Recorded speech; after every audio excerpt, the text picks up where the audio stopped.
Assalamualaikum warahmatullahi wabarakatuh. Anak-anak sekalian, pada kali ini kita bertemu lagi. Ada pertemuan terkait dengan pemantulan pada cermin cekung. Nah, untuk membentuk bayangan pada cermin cekung, maka dibutuhkan yang namanya sinar-sinar istimewa pada cermin cekung. Adapun untuk sinar-sinar istimewa pada cermin cekung, yang pertama adalah sinar yang datang sejajar sumbu utama akan dipantulkan melalui titik fokus seperti yang ada pada gambar di samping. Yang kedua, sinar yang melewati titik fokus akan dipantulkan sejajar sumbu utama. Dan yang terakhir adalah sinar yang melewati pusat kelangkungan cermin akan dipantulkan kembali pada lintasan yang sama. Nah, untuk itu, melihat informasi lebih lanjut mengenai proses terbentuknya sinar-sinar istimewa pada cermin cekung dapat kita lihat pada video selanjutnya. Oke, sekarang kita akan belajar sinar-sinar istimewa pada cermin cekung agar kita bisa menentukan sifat bayangan yang dihasilkan cermin cekung. Ada 3 sinar istimewa. Yang pertama, sinar yang datang sejajar sumbu utama akan dipantulkan melalui titik fokus.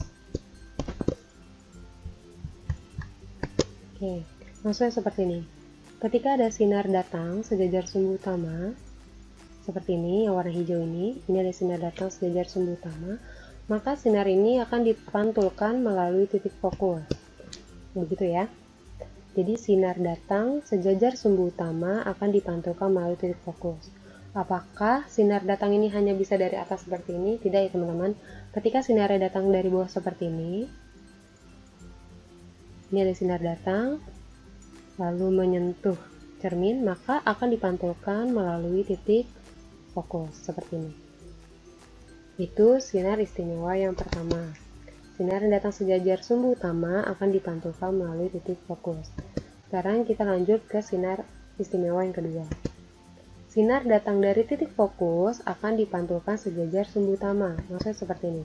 Ketika ada sinar datang dari titik fokus, maka dia akan dipantulkan sejajar sumbu utama. Oke. Bisa juga seperti ini ya. Sinarnya datang dari bawah melalui titik fokus, terkena cermin, maka akan dipantulkan sejajar sumbu utama. Itu sinar istimewa yang kedua. Lanjut sinar istimewa yang ketiga.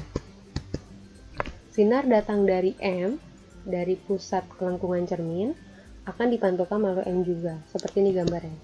Nah, kenapa cuma ada satu garis di sini? Karena intinya seperti ini. Ketika ada sinar datang melalui M, lalu terkena cermin, maka sinar itu akan dipantulkan di garis yang sama juga, makanya cukup satu garis. Bisa juga seperti ini gambarnya. Sinar datang melalui M, nggak pas ya. Sinar datang melalui M, terkena cermin, maka akan dipantulkan kembali melalui M. Nah, tadi adalah 3 sinar istimewa dari cermin cekung yang harus teman-teman ingat prosesnya. Karena nanti tujuannya adalah teman-teman menggambarkan sinar-sinar tersebut. Ya teman-teman, selain sinar-sinar istimewa, ada juga nih dalil esbah yang akan bisa membantu kita dalam menentukan sifat-sifat bayangan pada cermin cekung. Nah, ada poin pertama yang kita ingat dulu nih. Kalau benda tepat berada di titik F, gitu ya, maka tidak akan ada bayangan yang terbentuk. Jadi nanti kalau ada soal diberitahu kalau bendanya titik F, maka jawabannya sudah pasti tidak akan ada bayangan yang terbentuk dari benda tersebut. Gitu ya. Nah, ada dalil esbah nih. Dalil esbah adalah sebuah dalil yang menyatakan di mana sumbu utama kan yang ini, sumbu utama itu dibagi menjadi 4 ruangan.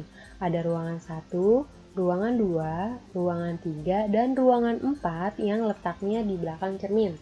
Jadi ruangan 1 itu di antara vortex dan titik fokus, ruangan 2 di antara titik fokus dan titik lengkung, ruangan 3 itu dari titik lengkung dan seterusnya, seperti itu. Oke. bunyi dalilnya yang pertama, airband. Airband itu maksudnya ruang benda ya. Kalian bisa pakai nama yang lain. Ini mempermudah saja. Airband ditambah airby itu nilainya harus 5. Maksudnya seperti ini. Ketika kita meletakkan bendanya ruang benda, misalkan benda terletak di ruang 2. Maka dengan dalil 1 kita bisa mengetahui kalau ruang bayangannya pastilah di ruang 3. Kenapa kayak gitu? Karena 2 tambah 3 adalah hasilnya 5. Seperti itu. Nah, dari sini juga kita bisa tahu sifat bayangannya. Kalau bayangannya di ruang 1, 2, 3, berarti bayangan itu sifatnya nyata. Nih ya, 1, 2, dan 3, bayangannya sifatnya nyata. Nah, berarti kalau di ruang 4, bayangannya sifatnya maya. Kayak gitu ya. Nah, nyata dan maya ini ada temennya nih. Jadi kalau nyata itu sudah pasti temennya terbalik. Kalau maya temenannya sudah pasti tegak. Gitu. Jadi bayangkan ya, kalau maya itu nama orang, kasihan ya maya dibalik. Jadi maya itu nggak pernah terbalik. Maya itu selalu tegak. Oke, kita lihat dalil yang kedua. Ruang benda lebih kecil dibanding ruang bayangan, maka bayangannya adalah diperbesar. Kalau bendanya ruang 2, ruang benda misalkan ruang 2. Nah, ruang bayangannya itu di ruang 3 kan ya berarti. Nah, berarti kan ini ruang benda lebih kecil dibanding ruang bayangan ya. Nah, maka nanti sifat bayangannya adalah diperbesar gitu ya. Nah, salah satunya lagi, kalau ruang bendanya lebih besar, misalkan ruang bendanya ada di ruang 3. Bendanya ada di ruang 3. Bayangannya ada di ruang berapa berarti? Di ruang 2. Nah, ini kan berarti R benda lebih besar dibanding R bayangan. Nah, maka sifat bayangannya nanti diperkecil, gitu ya. Jadi, selain sinar-sinar istimewa, dalil S-bar akan mempermudah kita untuk menentukan sifat-sifat bayangan pada cermin cekung.